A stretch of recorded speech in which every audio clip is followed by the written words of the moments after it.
কিসের fan follower? প্রয়োজনে পুরো অনলাইন জগতে চাইরা দিমু। সে যেই হোক না কেন, আমার টিমমেটরে নিয়ে আজে বাজে কথা কইব, আমিও তারে দেখে লমু। তো নোয়াখালী নাজাম ভাইয়ের সাথে panel user Siam and ক্রুল gaming এর একটু প্রবলেম হয়। আর প্রবলেম হওয়ার পরে দেখলাম যে প্যানেল ইউজার সিয়াম নাজাম ভাইকে অনেকগুলো কথাই বলছে, মানে অনেক খারাপ ভাষা ইউজ করে ভিডিও বানাইছে। তারপর দেখতেছি আবার এখানে ডাইরেক্ট চ্যালেঞ্জ দিতেছে নাজাম ভাইকে। তো ভাই তুমি ওরে দেখে নিবা। তুমি একটা জিনিস মাথায় রেখো ভাই, কুরুল গেমিং যেমন তোমার টিমমেট, নাজাম ভাই কিন্তু আমাদের ভাই ব্রাদার। ওর পিছনে লাগতে যাও না, নাহলে কিন্তু ব্যাপারটা ভালো হবে না। তুমি যদি কুরুল ভাইয়ের পাশে থাকো, আমরা টিকটকে যেসব কন্টেন্ট ক্রিয়েটর আছি সবাই কিন্তু নাজাম ভাইয়ের পাশে আছি। ব্যাপারটা বুঝতেছো? তুমি কিন্তু টিকটক থেকে উঠছো, এটা মাথায় রেখো।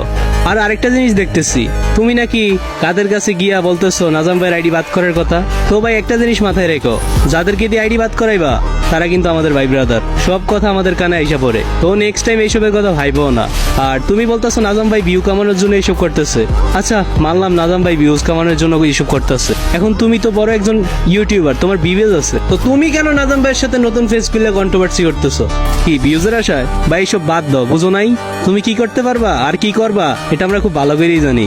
আর নেক্সট টাইম বলতেছি এইসব নিয়ে বাড়াবাড়ি করো না। তোমার যেমন ফ্যান ফলোয়ার আছে, আমাদেরও টিকটকে অনেক ভালোবাসার মানুষ আছে, ওদেরকে রাগেও না। আর নাজাম ভাইয়ের আইডি যদি কিছু হয় তাহলে কিন্তু আমাদের ভালোবাসার মানুষগুলা বাকিটা কমেন্ট বক্সে দেখে নাও।